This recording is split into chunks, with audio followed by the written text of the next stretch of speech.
That's how you learn. Mm. That's how you learn. And I think it's really important that women today be financially savvy. Mm-hmm. If there's a whatever, God forbid, moment, Mm. if you've never written a bill in your life, how are you going to do that? Yeah. Think about it, Mm. right? We want our daughters to be also. For some Yeah. reason, we teach our boys to be, financially savvy, but this should be a lesson for all our daughters too, Yes. as well as our moms and our grandmoms.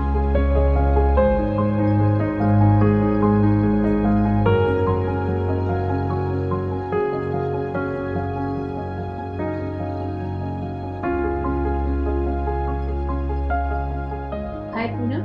Hi, Sanjana. Welcome back again. Thank you. So here we are today talking about finances.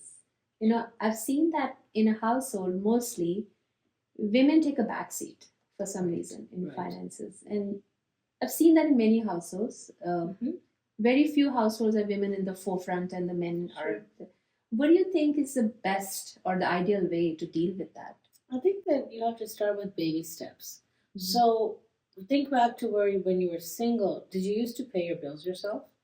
Did you what kind of financial knowledge do you have? Did your parents give you like an allowance and you lived off of that? Did mom and dad pay your bills and then that you could charge but you never really paid the bills? Mm-hmm. So I think when you get married, you need to step up a little bit and grow as a human being and say, listen, because men are so busy if they're out in the work arena, and if you're home, you know, take over the bills, the family bills. See what your Yeah. PG&E is. See what your water bill is. How does it get paid? Do you want to set up automatic? If you have investment properties, say you'll take care of those. Yeah.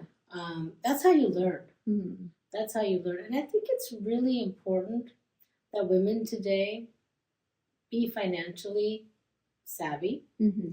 If there's a whatever, God forbid, moment, Mm. if you've never written a bill in your life, how are you going to do that? Yeah. Think about it, Mm. right? We want our daughters to be also. For some Yeah. reason, we teach our boys to be, financially savvy, but this should be a lesson for all our daughters too, Yes. as well as our moms and our grandmoms. I've come from a family where the women are highly educated, and so my mom would run businesses with my dad, and she would take care of writing the bills, and he would do something else. And then when Manoj and I got together, same thing. We would divide and conquer. We would go to work. We would run the business together, but then I would do a certain part of it, and he would do another part of it. And then now he runs some active businesses and I run some passive properties. But I take care of all of the bills on the passive property side. So I know what's happening. And he takes care of all the active bills on the active businesses that are running. But So it also helps. It divides the labor also, right? Like you're It's doing very good. It's everybody gets their time to do stuff that they want. Yeah. Apart from work, and then the wife is managing something else, and the husband gets time break from work, right? So when he comes home, it's not like that he has to sit down and go over, the bills and do this and that and pay this online. Why can't we do that? I mean, that's what we're for, right? And we're pretty smart. I think. I mean, if you think about it, coming down from multiple generations from our cultures or any culture really, women were given money, right? This is just money. Yeah. This you use it for if you weren't employed.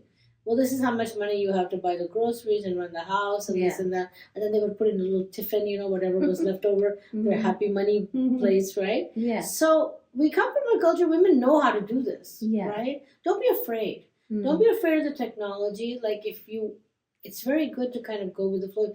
If you're getting a new cell phone, you're able to put all your banking online. Yeah. You're able to see what's happening. And please do look and understand what's coming in and out. What is an ACH? You need to know that an ACH is an automatic payment that's set up to go religiously every month. Yeah. You need to see that. You can set that up for your water, for your PG&E, for whatever, your AT&T. You can set up multiple ACHs. You can put your HOA on an automatic. Yeah. Those are things that are really, really important. So one reason is if you travel, your bills are still being paid. Yeah. Right? You don't miss a payment. You don't ever miss a payment, so your credit stays great. Yeah. And makes life easier. Yeah. Right? You don't, people say, oh, you should, the old story used to be, oh, you should balance your checkbook every day, or you should balance it every week. Well, you should actually just see what's going in and out of your accounts. Yeah, That's all. more important. Is there enough money? If not, then transfer some. Take care of it.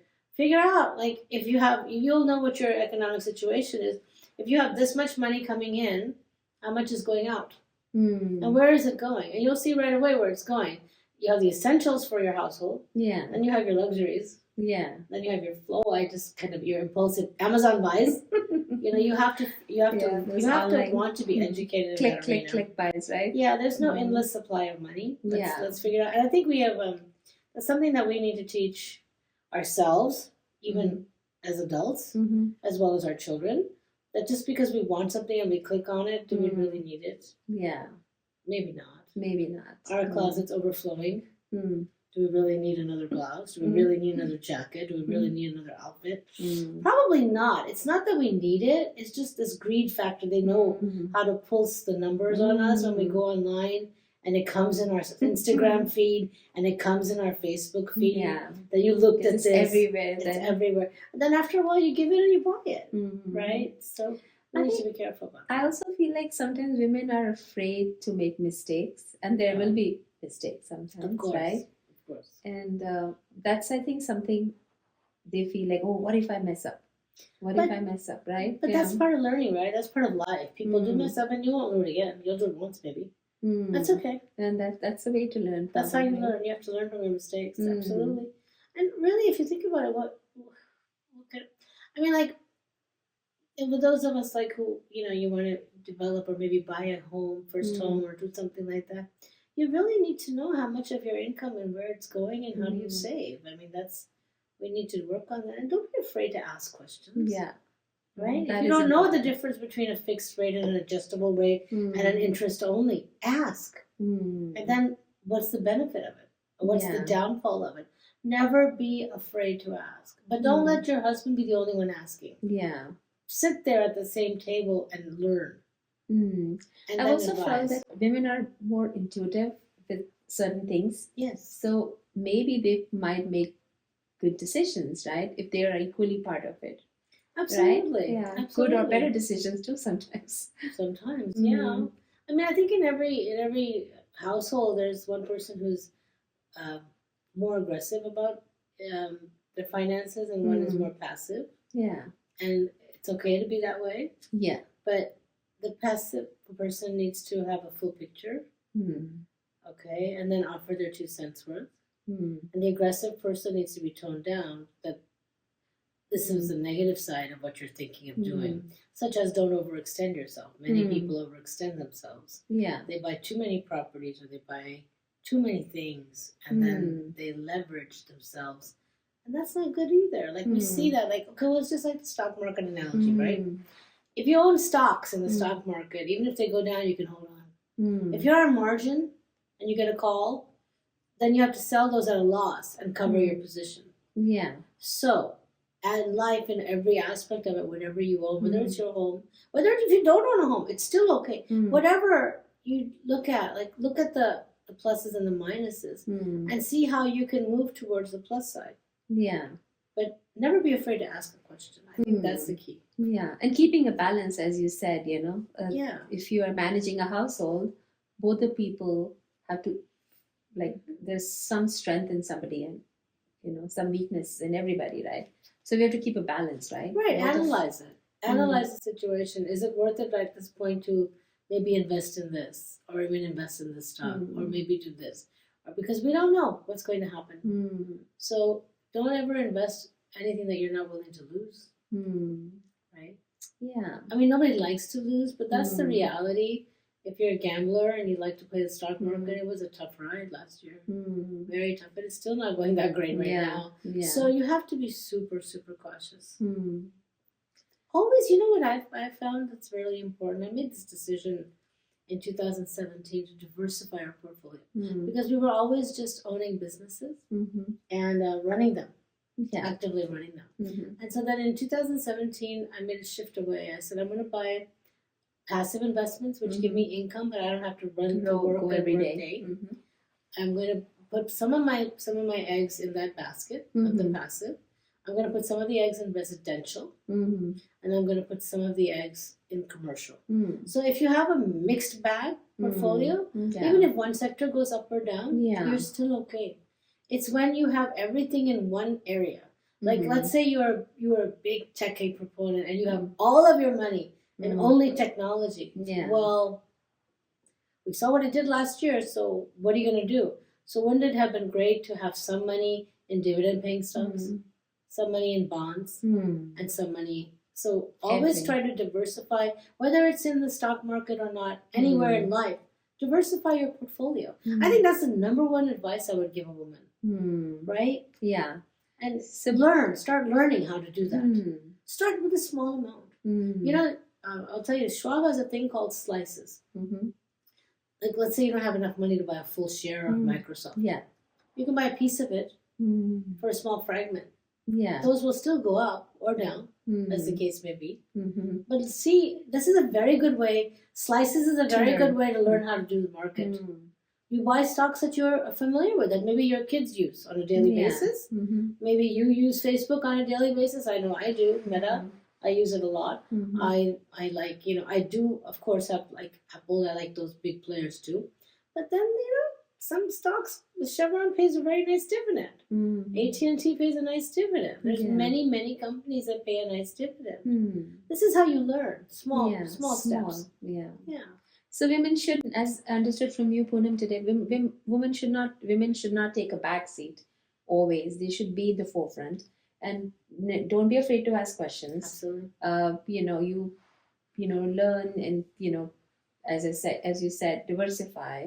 Yes. And women are mostly intuitive. They can use their common sense. Yes. And basically, you said many years ago also they were managing the household money. Yes. So there's nothing wrong with managing. Even today's complicated world, it's okay. You can figure it out. You can, and if you can, there's people to help you. There's online sources to help you. There's nothing you can't really learn online, to tell you the truth. Yeah, it's all laid out. Like sometimes there'll be a terminology that I don't even understand. I'm like, what does that mean? So I'll type it in and it'll tell me. I'm like, oh, okay, now I get it. Yeah. So be open to learning. Always be open to learning new things. Yeah, nobody's born knowing it all. You learn as you go along. And every transaction you do, whether it's a simple home purchase or whether it's a business purchase or whether it's commercial property or whatever it is, every step is a learning curve. Yeah. Okay, that is good to know, because a lot of women do, I've seen in my experiences, like they do think, oh, the husband will do it, he'll take care of everything, the financing or the house loan or everything in the bills. So being actively involved is important from day one, probably, right? Because sometimes when you don't do it in the beginning, it's just like someone else will like, okay, you just relax, I'll take care. But then it shouldn't be like that. Be actively involved. Right? I think you have to know, it's important in this day and age to know jointly what you have. Yeah, it's very important. Yeah. That way the decisions also will be kind of balanced, right? Because as you said, different brains work differently. Right. And that way. Yeah. Okay. That is a good lesson, Poonam. And I know you are good in financing and everything. And I've always, heard from you a lot of inputs about, this is the investments and all that. So as, we should not be afraid to ask questions. We should not be, scared to take decisions. That's right. As women. We are equally smart and equally, we equally have access to everything. Yes, right? we do. Yeah. We do. Okay. Thank you very much. Thanks for Pleasure. joining me today, Poonam. Thank you. If you wanna talk about anything at all, then you know who to call. Just tell Sanjana. Tell Sanjana. Tell Sanjana. Tell Sanjana. Just tell Sanjana.